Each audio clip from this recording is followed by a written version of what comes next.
If you're a fan of anime, I'm sure you'd have noticed that one of the biggest trends to take hold of this medium, at least recently, has been isekai stories. These are stories where the main character is transported or reincarnated into a completely different world.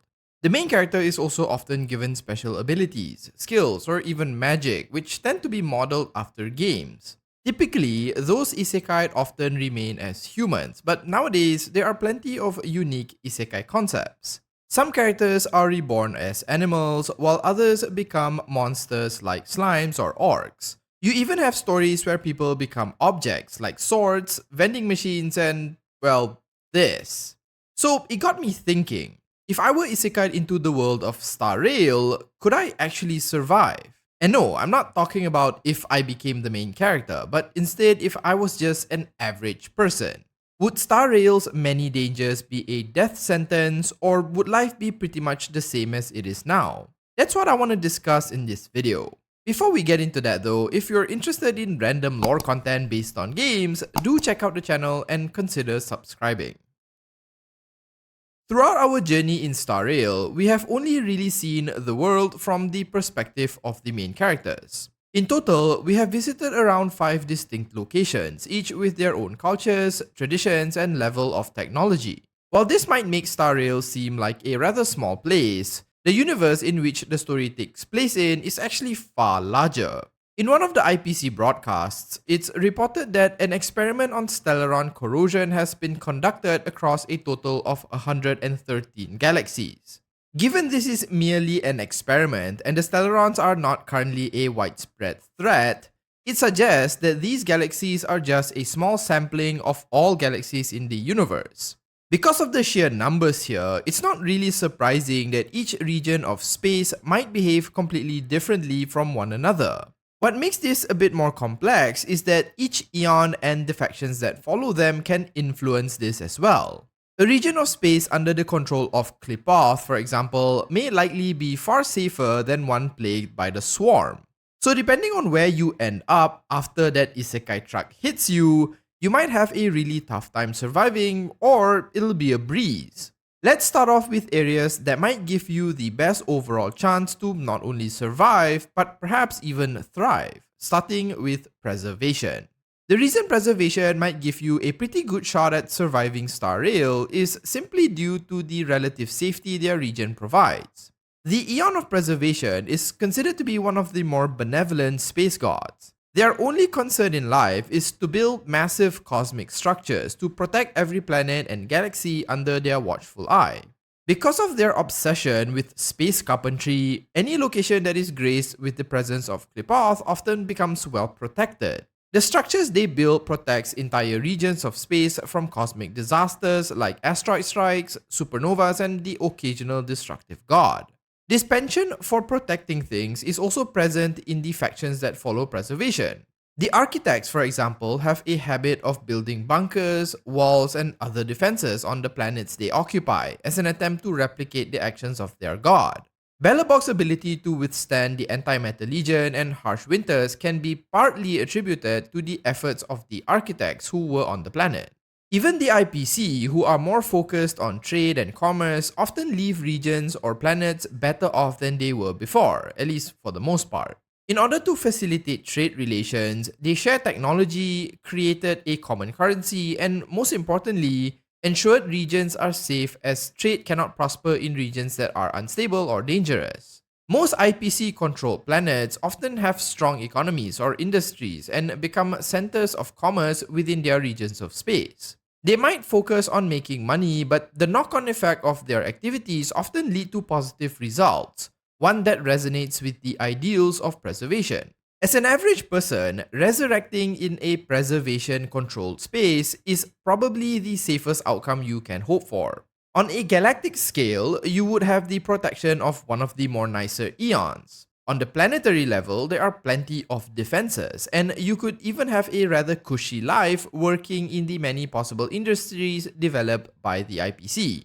If you're good at climbing the corporate ladder, you might even end up as a high-ranking IPC personnel, affording you access to more options in life. Sure, the IPC might literally own you, and it's pretty much the same corporate rat race you'd find in our universe, but you'd be well protected against the dangers of the universe. The issue is that, like most corporations, the IPC aren't all good and have in the past attempted to enslave entire planets through contracts and agreements. This might sound really bad, and it kinda is, but it's still a lesser evil compared to the other factions I'll be talking about later. I'm not saying it's excusable, but if the sole concern of an isekai person is surviving in this universe, preservation control areas are likely a pretty good bet. Now, to some of you, exchanging freedom for security and stability might not be a good trade off. I mean, you just got reborn into this brand new universe, and the last thing you want to do is be caught up in more corporate bullshit working 9 to 5. So, what if you wanted more freedom, but at the same time not die to the innumerable threats of the Star Rail universe? Well, then you have the Elation. If you're familiar with Elation, I'm sure you're wondering why I've put them up here in the safe category. Surely, with how random their Eon is, it's extremely dangerous to even associate with them. While it is true that AHA can be dangerously unpredictable, the majority of Elation's followers aren't really that dangerous. Let's take the Masked Fools for example. Yes, characters like Sampo and Sparkle have both planted explosive devices on several planets before, but the rest of the fools are pretty laid back. They mostly chill out at taverns they own across the universe, singing songs and telling stories. These taverns are also often in places where other more stable factions have set up shop, like in Penacony. If they were really as unpredictably dangerous as advertised, it's likely these other factions wouldn't want anything to do with them in the first place. The fools themselves also consider their taverns to be a safe haven. When Sparkle hid Sampo's mask, she chose to hide it in one of their taverns, which suggests she feels this is an overall safe place to keep such an important item. The reason why they are often seen as dangerous is because the philosophy of the fools is tied heavily to freedom of choice. You are given the freedom to pursue or do anything that gives you joy. While this way of thinking might enable some to act in more chaotic ways, there are plenty of others who simply don't act that way. In addition, even if AHA is considered dangerous, the chances of them noticing you is honestly pretty slim since you are technically a nobody here. Pathstriders and Emanators across all factions aren't that common to begin with, and unless you stand out in any significant way, AHA likely has plenty of other targets in mind. Even if you outright oppose AHA, they might just find it funny and give you blessings like what happened with the morning actors. So reincarnating in elation-controlled space might not be an entirely bad thing. In fact, if you had no skills, money, or connections, I'd wager the fools would still openly accept you. You could work at their taverns, tell stories, and pursue really anything you wish. If you were to fall in with the morning actors on the other hand, you could spend time as a traveling group of minstrels and become a space bard. If you're really lucky, AHA might even bless you just for the hell of it, so that you can experience the main character journey as well. Or you might end up as a worm. Now, as unfortunate as it sounds, Preservation and Elation are really the only two factions that you might have a relatively safe time with. The next three eons and factions that I'm going to talk about are sort of the middle of the road choices. There are clear benefits or advantages to allying with them, but the negatives are hard to ignore. Let's start off with the factions under the purview of the Hunt. More specifically, I want to talk about the Xianzhou Alliance. The Xianzhou Alliance is a spacefaring civilization. Similar to the craft world Eldar of Warhammer 40k, the members of the Alliance do not live on planets, but instead inhabit massive world ships. They travel the cosmos going from place to place, hunting down the abundance, as well as carrying out trade and commerce with other factions. For the most part, civilians in the Xianzhou Alliance live out pretty normal lives. They go to work, raise families, attend the occasional festival, and chill out at their neighborhood tea shop. Because of its massive interior, thanks to space warping technology, living in one of these world ships doesn't feel any different than being on a planet, with the benefit of being able to fly away in the event of danger. Overall, the Xianzhou Alliance seems like any normal civilization. There is one tiny problem though. You see, their Eon, Lan, represents the Hunt and is currently in a blood feud with the Abundance. What this means is that on occasion, you might get pulled into a war, battle, or skirmish you really don't want to be a part of. If you were a Xianzhou citizen, you might even get conscripted as part of their war effort. The followers of abundance are numerous and practically immortal, which makes this war essentially unending. Many lives have been lost in Lan's pursuit of eradicating abundance, and because you live on a ship, you basically go wherever the battle is. In addition, the Eon of the Hunt often has their friendly fire turned on in most of these engagements. Many among the Xianzhou have lost their lives simply because the Eon using a literal bow can't be bothered with precision. So even if you aren't part of the war effort, you could end up being team killed by the very god the Alliance follows. This has happened enough times that one of the antagonists in a side story, Dan Shu, outright opposed the Xianzhou because she lost her friend in this way. As an average isekai person, you might have a pretty safe time as a civilian of the Xianzhou, but the looming threat of war and the dangers that come with it are constantly on the horizon. Next up, let's talk about erudition, another faction that, much like the Hunt, is generally fine but with some caveats. The big brain followers of the erudition focus mostly on academics and unraveling the secrets of the universe through science. Just to get it out of the way, the Eon of Erudition will likely not be bothered to help you in any way, shape, or form. Their primary focus is the expansion of knowledge, and if you're not smart enough to contribute to that, they likely won't even pay attention to you. Because of this, they also don't really bother themselves with maintaining planets or galaxies and simply floats out in space. In terms of factions, there are two that follow the erudition, the Genius Society and the Intelligentsia Guild. The Genius Society is a group of eccentric smart people that vary wildly in personality. Their members can include individuals who are more benevolent and well-meaning, as well as members who are genocidal maniacs. Because of how influential they are, most of them are practically sovereigns in their own right. Herta, Skrulum, Rubert, and even Ruanmei are just a few among them that have their own space stations and even planets. The Intelligentsia Guild, on the other hand, is practically bankrolled by the IPC, so they are afforded similar benefits of protection and safety the IPC can afford. So if you were to end up in either of these factions' areas, it seems that your chances for survival should be rather high. I mean, they are educated and well-meaning people, right? Well, the thing is, most of what I said just looks good on paper.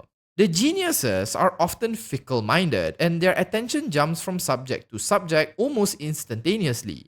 Yes, Herta Space Station is a potential place you could set up camp in, but Herta herself considers it as more of a warehouse. You could live out your time here in peace, but Herta's whims could change and you could find yourself basically homeless overnight. She has on several occasions kicked people off her space station to fit her needs. If you ended up on Rubert's planet, on the other hand, you're even worse off given they really dislike organics. There is also one huge problem with trying to survive in locations run by the Genius Society or Intelligentsia Guild, in that you kinda have to be rather intelligent. If you're not a scientist or really smart, it's not likely that the geniuses or the guild would give you free accommodations and a job. I don't know about you guys, but I'm not a smart person. So if I were to end up here, I'd probably never even get an interview. If you were, however, more academically inclined, then you'd have a pretty good shot of living out your days in relative safety. Though living alongside the geniuses might shorten your lifespan somewhat, given some of them carry out some rather crazy experiments, and there is the very real possibility of getting attacked by other groups, as the discoveries made here could be worth quite a lot. But that's a whole other discussion. Now, if you aren't that smart, don't worry. There is one other group that might take you in. The problem is that you can check in anytime you want, but you can never leave. Presumably. I'm talking, of course, about the Harmony. If you've watched any of my other videos before, you will know that I am super suspicious of the Harmony.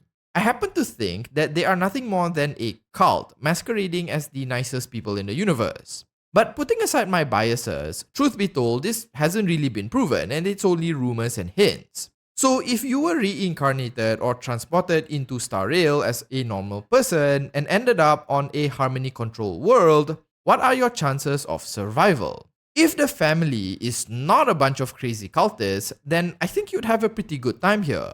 There is only one faction that follows the harmony, the family, and those among them are overall generous and accepting. They would likely empathize with your situation and would feed, shelter, and help you. One of their core tenets is that the strong should always protect the weak, so you'd also be safe from the many things in the universe that might want to kill you. You might even end up in one of the many branches of the family depending on your skills and talents. Here, you could build a career through meaningful work and pay the kindness you received forward. As a normal, non-MC person, the Harmony would be a good choice to live out the rest of your days. It is a faction that prides itself on, well, harmony and charitable endeavors. That is, however, only true if they are not a cult. You see, there have been plenty of hints that the family isn't all that it's advertised to be. Under their charitable facade, the family seems to function more like a cult. As long as you work alongside them, there are no problems. But the minute you have other ideas, well, things might not go so well. There have been several stories of the family sending its centurions to capture and even eliminate those that have left the family, and their internal politics are crazy to say the least. Even their Eon, who represents harmony, once absorbed the god of order, and one can't help but wonder if this is what they truly represent. If they are not a crazy, controlling cult, then you likely have a good chance of surviving alongside them, but if they are, then you might end up disappearing and being isekai elsewhere. Now, the last three factions have been groups that you could sort of get along with, but come with some obvious caveats. The next few have the same warning given to those who run into the fourth Hokage, which is that you should run away on sight. Let's start with the least dangerous among them, the Abundance. Yaosha, the Eon of Abundance, is only concerned with one thing, the proliferation of life. They want to create a universe teeming and overflowing with all manner of living creatures. Because of this long-held wish, their gifts can cure diseases, heal grievous wounds, and even grant eternal life. While this sounds like a pretty good deal, the problem isn't the gifts Yaosha grants, but the long-term repercussions of such blessings. You see, Yaosha wants life to continue growing, but doesn't really care about what happens after. Worlds granted with their gift start off well enough, but eventually face all sorts of problems. Food shortages, limited space, and even mutations slowly become the norm simply because no one can die. Imagine living in one of the hive cities of Warhammer 40k alongside billions of other people, only that you can't die and the number of inhabitants keeps going up. What was once a gift quickly becomes a curse. So if you were reincarnated or transported to Star Rail and ended up on an abundance planet or region of space, it's very likely that you will be in for a very tough time. As an average person who has no powers or special abilities, you're not likely to survive one of Yaosha's blessed worlds. If you were there from the very beginning and received similar blessings, you might not die but instead suffer endlessly. So abundance-run planets might not be a death sentence for you, but you will wish for it after experiencing insatiable hunger and suffering. Now, the next four I'm pretty much going to group up into one giant talking point, simply because these next four eons have one thing in common. Any area controlled by Nanook, Tesseract, Ouroboros, and IX is pretty much an instant game over for you. Those of you who are familiar with these eons likely already understand what I'm talking about. Essentially, these four are considered the more destructive among the other eons. They have no interest in helping mortals, nor are they benevolent in any way. Each one of them represents different concepts, but at the end of the day, all of them will lead to ruin. Nanook needs little explanation given they are destruction itself. Tesseract's swarms are extremely hostile and will devour anything in their path. Ouroboros just eats planets, and the Shadow of IX is a region of dense depression mist that can make even gods give up on life. As an average person, being transported into any one of these areas without the means to adapt to them will result in an instant death. You might say, well, what about their followers, like the Annihilation Gang? Surely they have some semblance of a working society. Well, even if they did, it's basically Pandora from Borderlands with psychos and maniacs living in what is essentially a lawless place. If you think you can survive Space Mad Max, then I wish you all the best. Ouroboros, on the other hand, doesn't even have followers, and I don't think you can negotiate with the bugs of the swarm. The Doctors of Chaos might be reasonable, but their mission seems like an overall dead end given their goal is to make the most depressed being in the entire universe less depressed. I'm not going to say it's impossible to survive or even thrive with these factions, but I'm sure most of us wouldn't be able to do it. These eons often represent destruction and oblivion, so living a normal life in areas controlled by them is likely extremely difficult.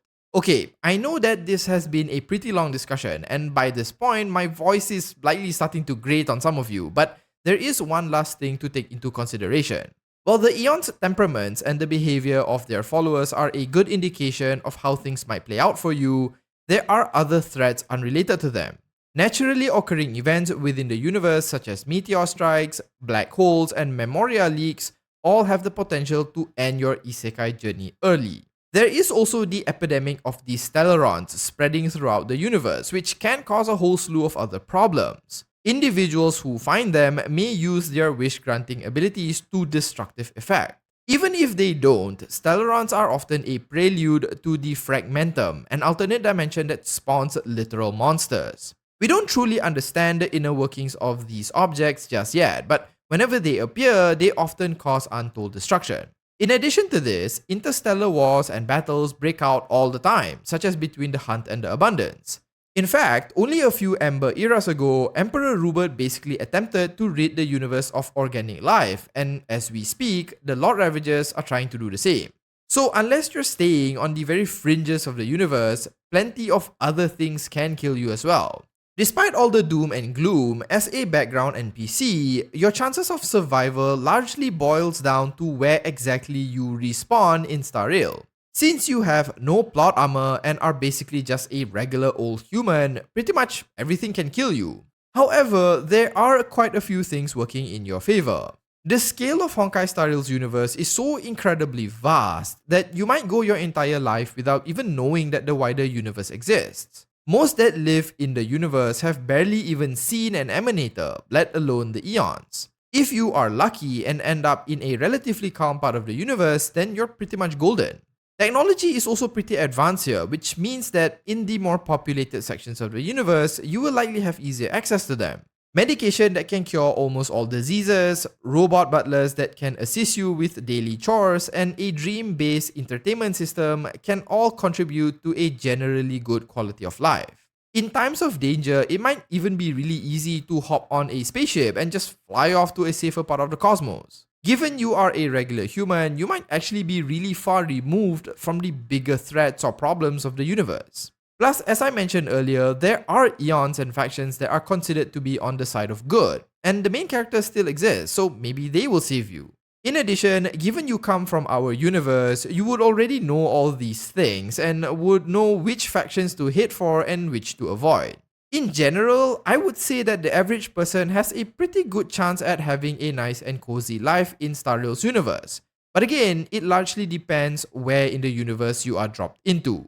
With that, however, we've come to the end of the video. I know that I didn't mention some of the eons here like Akavili and the Nameless, but I've had to cut some out to ensure this doesn't become an excessively long video. If you feel there is a faction or eon that could give you a good chance at survival, let me know down below. If you were transported to Star Rail's universe as a normal person, do you think you would survive? Share your thoughts in the comments. If you found the video entertaining, do consider liking and subscribing to the channel. Thanks so much for watching, and as usual, have a nice day.